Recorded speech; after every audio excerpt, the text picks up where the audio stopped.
Shungite pyramid, hematite.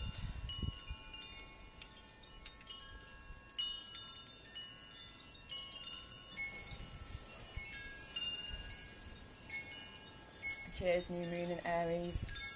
Shungite cleansed, crystal charged, chakra crystal charged water. And sun, namaste, gratitude.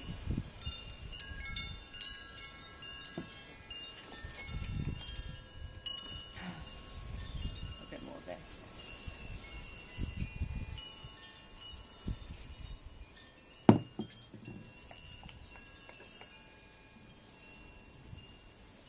Pillow spray, but it's lavender and chamomile essential oils.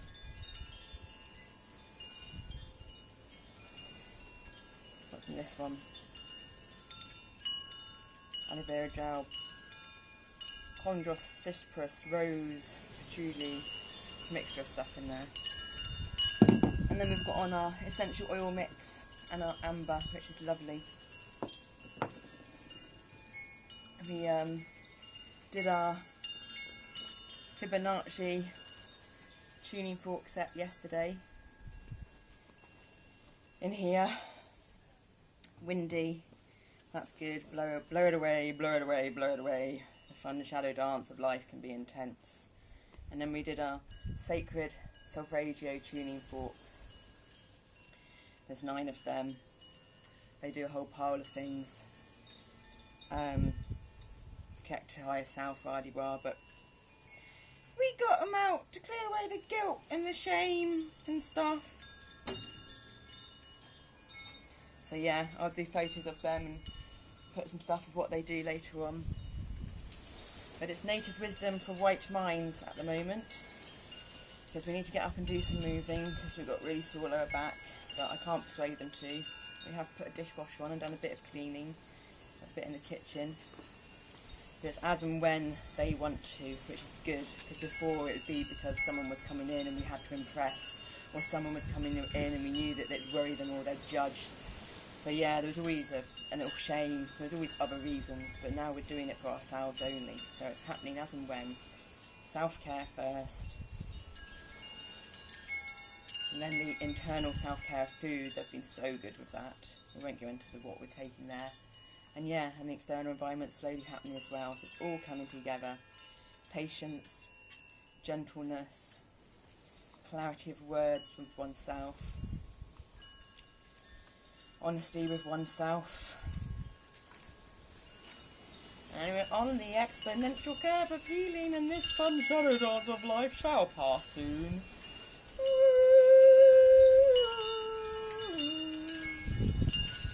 So today, March the 29th, Sunday, March the 29th, 2020. Gifts, humility. I want to thank the Creator for all his gifts. I don't always understand the gifts of those who say negative things about me and who attack me. And I do trust that the Creator has given me these gifts so that I can learn and grow spiritually. Lenore Stiffarm, poet and professor, The Blood Tribe, Canada. I find it difficult to pray for those who attack me and to accept their attacks as gifts.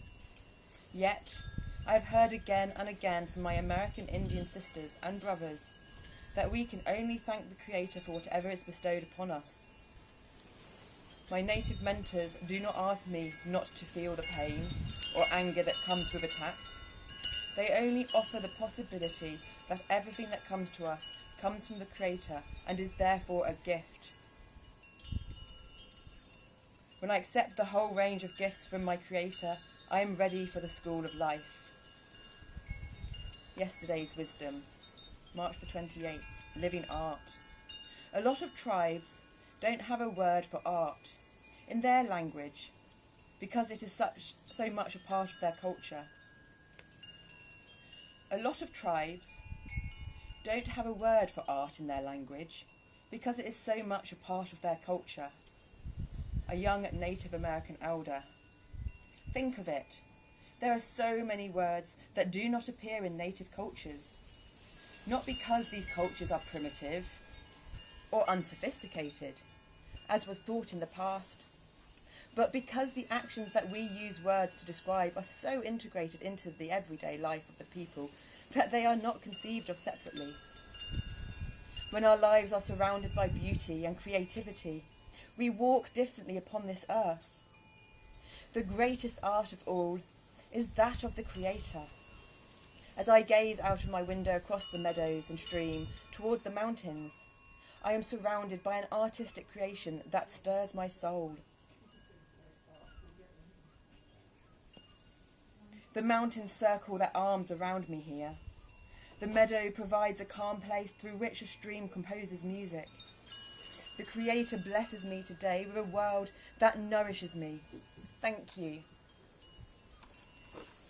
So the start of the year, because this is the start of my year and the astrological year. Well, the 24th was. And that's why we're going to go do it. Hello, beautiful Zendaya. From old to January the 1st, or March the 24th for our first.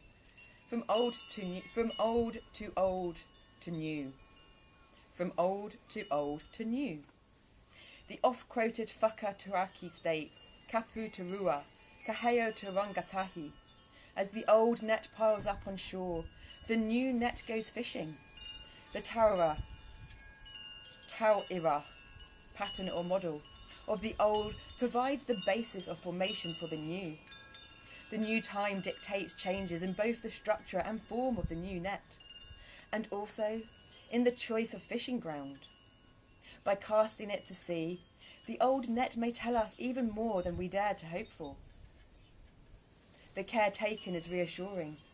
It is the fishing exercise that now commands our attention, and this must be executed in the same spirit in which the old net was prepared and made. Piri Skiasia, a Maori writer. We are in a time of changing nets. The old scientific world paradigm is thrashing, groaning and lashing out where we hear the constant message. This hasn't worked, it's time to change. It is time that we return to the knowledge and wisdom of the old net, ancient native cultures, and the wisdom of our elders, while recognising that the new time dictates changes in both the structure and form of the new net, as well as in the choice of fishing ground. As we have become more and more willing to cast the old into the sea, we must take care to recognise that a time of change requires that we be present, that we learn from our past, that we do not cling to a known that is not working. We need the courage to make new nets and cast them into new fishing grounds. Native people's wisdom helps me move into a new way of being on this planet. Thank you, Starflake. Thank you, Whispering Weed Woman. Thank you, Grey Owl. Thank you, my Native American Indians, sisters and brothers. Thank you, the Maoris from New Zealand and New Zealand, for naming us the born-again Kiwi. We love that. January the 2nd, Divinity. If grains of sand can become a reflection of the divine, just think what can happen to the human being. His Holiness the Dalai Lama, Tibet. Sometimes we forget our potential. We become so wrapped up in the muckiness of living today to day that we become like eagles whose talons are stuck in tar. We become so wrapped up in the muckiness of living day to day that we become like eagles whose talons are stuck in tar. Each day, each new day brings us the opportunity to remember that every one of us is a reflection of the divine. Our inner beings know this. They never forget. Unfortunately, we live in a society that does its best to help us forget our most basic inner knowing. We need to remember, not dismember, our divine.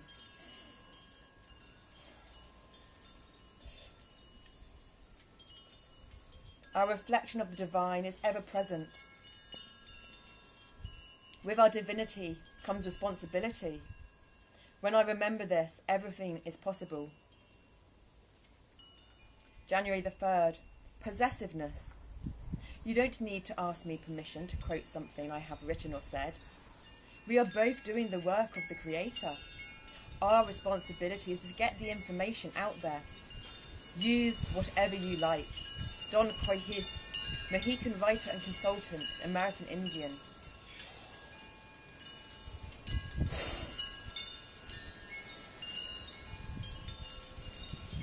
I've got the wind big chimes and the little air koshu chimes going there. They're nice. They help us a lot. Especially when the shaman autistic one comes out and there's so much chaos in the mind. What's that called? We learnt that in the other one. Mahite? Oh, I don't know. I have to remember it back. But we used the big one right in our ears. Yeah, it really helps the chaos.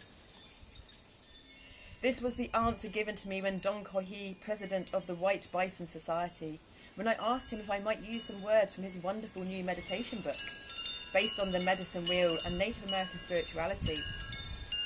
There are some Native people who feel that they have been exploited enough and they're not willing to share with white people anymore. And I understand their position. Then, there are people like Don.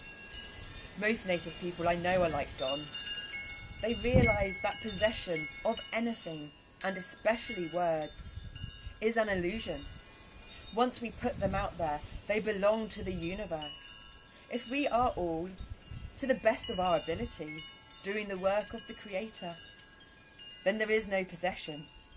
I assured Don that I felt the same way about his using my material. Our interaction felt so sane, so truly human.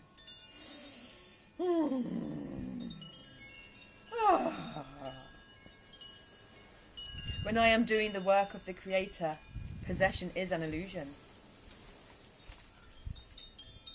January the 4th, Native Wisdom. It was a Hawaii where birds, I'm sure that's meant to be in. It was in Hawaii where birds, clouds and stones spoke as clearly as people, because the silent language of nature was profoundly understood. Nanaveri, Hawaiian Kapuna. We live in a world that is filled with the possibility of conversation. The language of nature is as varied and complex as the many human languages that exist. There is nothing as impressive as being with an old Hawaiian elder while she reads nature. We Westerners are full of questions. What did it say? What did it mean? How do you know? Our mechanistic science has taken it upon itself to understand and then to control nature. Hawaiian people have no need to control nature, or even to understand it. Rationally, conversing with nature, hearing the stones talk, listening to the bird messages, and reading the sea are all possibilities when we are one with nature.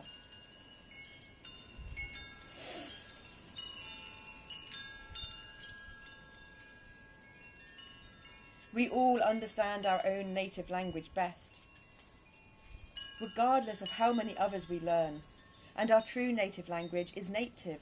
And our true native language is nature. As we allow ourselves to become one with it, we experience a level of profundity, even though it says profundity?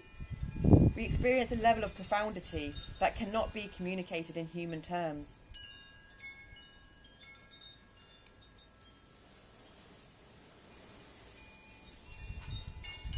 It takes a lot of listening to hear what the rocks are saying. January the 5th, fear. Why do they whisper? Why are they so afraid? Said of the Pakia, white people. With Witty Ihimira, a Maori writer.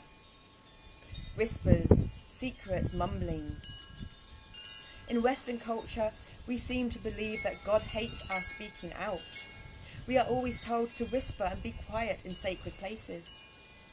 But there is more to it.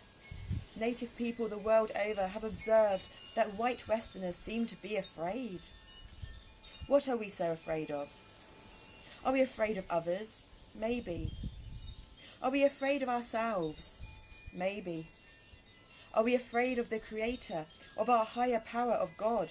Maybe. Fear is generated by estrangement.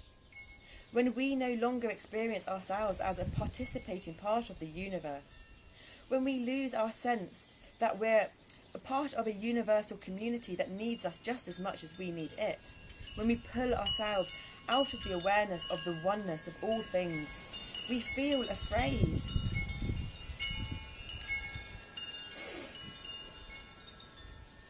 It is difficult for native people to understand that alienation unless they have adopted Western culture. My fear is my indicator that something is wrong. It is the Creator's way of saying, come on back. January the 6th. Family, children. You white people don't understand what we mean by family. When a baby is born, it is given to its mother. That means the mother who bore it, all her sisters and all her aunties. They are responsible for caring for it and teaching it. It is also given to all of its fathers. That means its natural father, all his brothers and all his uncles. They are responsible for caring for it and teaching it. Everyone else in the tribe is brother and sister. We think it is really primitive for a baby to have only one mother and one father. Australian Aboriginal elder. Many children in Western society don't even have two parents. Imagine the love, support and caring we would experience with a whole group of mothers and fathers. Imagine what that would do to our modern psychological views, that a baby has to bond with a mother, and that if this does not occur, the child will be incomplete and unable to cope with society and life. Imagine what would happen if we viewed ourselves as having an infinite possibilities for intimacy. Imagine being able to avail ourselves of the security that a whole cadre of parents could offer us. The options for relatedness that tribal connections offer have yet to be tapped in Western culture, and sadly, we keep moving farther and farther from the possibilities.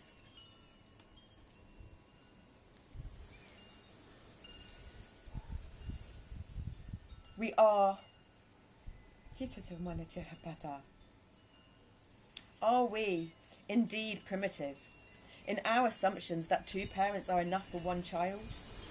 Maybe existential angst is only a part of Western culture, not necessarily a given of the human condition. January the 7th, spiritual help. Those that fail with our brothers and sisters, they need our spiritual help. Pray for them. Annie Cotton, Blood Tribe Elder, Canada. Sound familiar? Pray for your enemies. We hear this in all of the world's religions.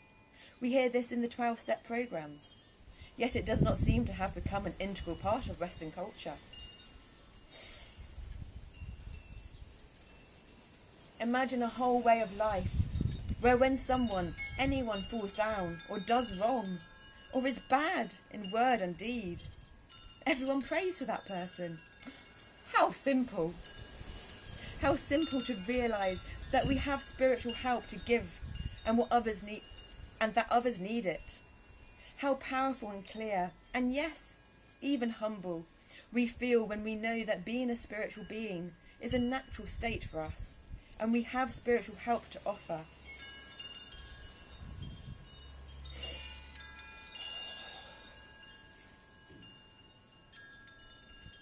When I know I have spiritual help to give, it is easy to pray for them.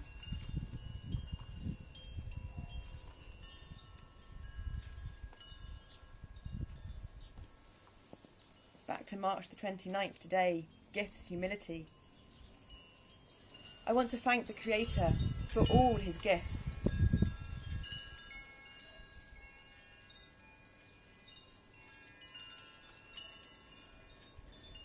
I don't always understand the gifts of those who say negative things about me and who attack me, and I do trust that the Creator has given me these gifts so that I can learn and grow spiritually. Lenore Stiffarm, poet and professor, Blood Tribe, Canada. I find it difficult to pray for those who attack me and to accept their attacks as gifts. Yet, I have heard again and again from my American Indian sisters and brothers that we can only thank the Creator for whatever is bestowed upon us. My native mentors do not ask me not to feel the pain or anger that comes with attacks.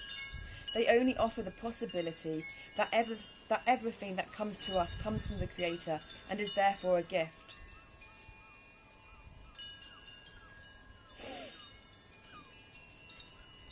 When I accept the whole range of gifts from my Creator, I am ready for the school of life. Tomorrow, March the 30th. MITAKUYE, OYASIN, for all our relations. MITAKUYE, OYASIN, for all our relations. Whenever we pray, we always pray MITAKUYE, OYASIN, for all our relations. We pray for all of the black people, all the yellow people, all the white people, and all the red people. We pray for all our relations. Lakota Elder American Indian.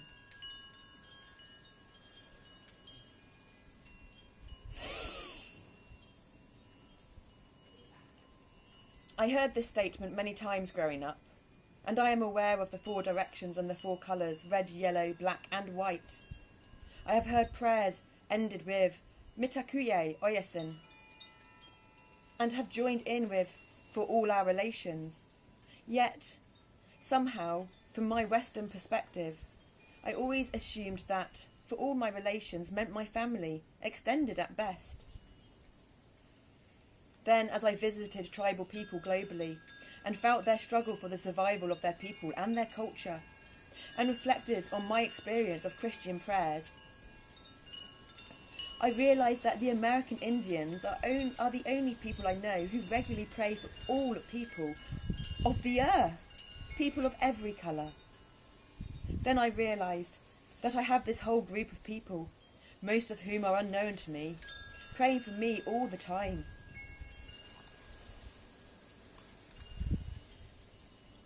They have done it for years. It is not as simple praying for my enemies. It is a praying for my family, those with whom I am intimate, those with whom I am connected, those whom I love, whether I know them personally or not, all my relations.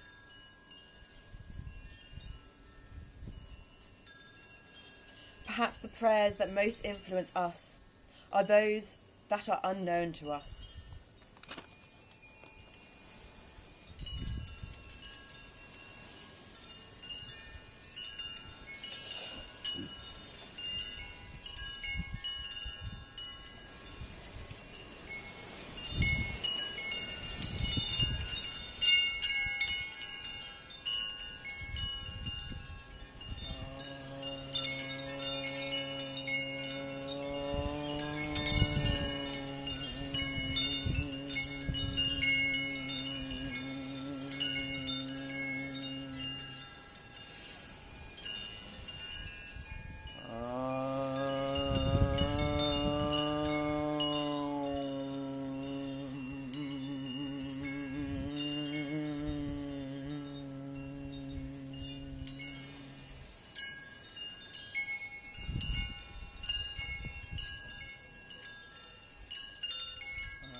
Namaste.